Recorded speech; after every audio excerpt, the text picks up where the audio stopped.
सूरज ग्रहण और चांद ग्रहण की हकीकत। सूरज और चांद को ग्रहण क्यों लगता है, इसकी क्या वजह है?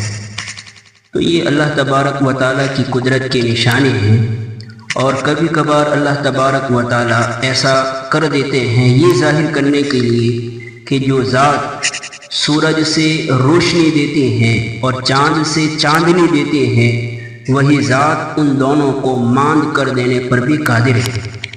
चुनांचे दौरे नबवी के अंदर भी ऐसा हुआ।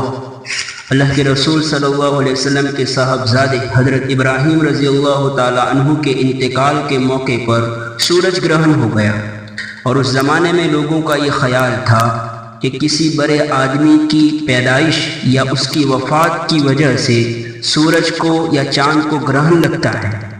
तो आप सल्लल्लाहु अलैहि वसल्लम ने उस मौके पर जो बातिल अक़ीदा लोगों का था इसकी तरदीद फरमाई, और उस मौके पर क्या करना चाहिए इसकी आपने रहबरी फरमाई। एक दूसरी हदीस के अंदर आता है, हज़रत अबू बुरदा और हज़रत अबू मूसा रज़ियल्लाहु अन्हुमा से रिवायत है, वो ये फरमाते हैं कि जिस वक्त सूरज ग्रहण हुआ तो अल्लाह के रसूल सल्लल्लाहु अलैहि वसल्लम घबराए हुए खड़े हो गए जैसा कि क़यामत आ गई हो, और आप मस्जिद के अंदर तशरीफ़ ले आए और आपने लंबे क़ियाम, लंबे रुकू और लंबे सजदे के साथ नमाज पढ़ी। इससे पहले आपने कभी ऐसा नहीं किया था।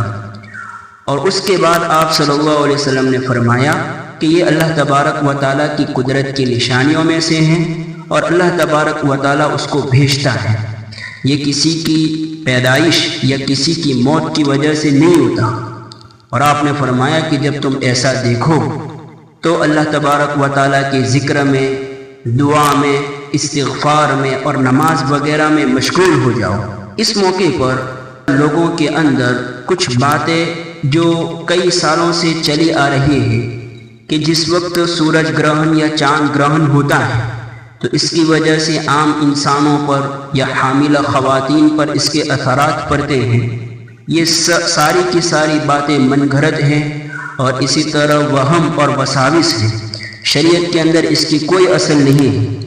इस मौके पर हमें क्या करना चाहिए? तो शरीयत ने हमारी रहबरी की है कि सूरज ग्रहण के मौके पर तो इज्तिमाई तौर पर बाकायदा जमात की शक्ल में नमाज होती है, और इसी तरह इसके बाद दुआ की जाती है।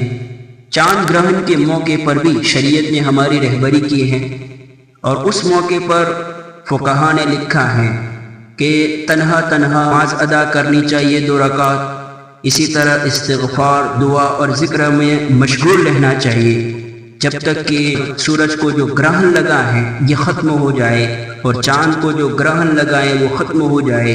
उस वक्त तक हमें क्या है, दुआ वगैरह में मशगूल रहना चाहिए। ये शरीयत ने हमारी रहबरी फरमाई है।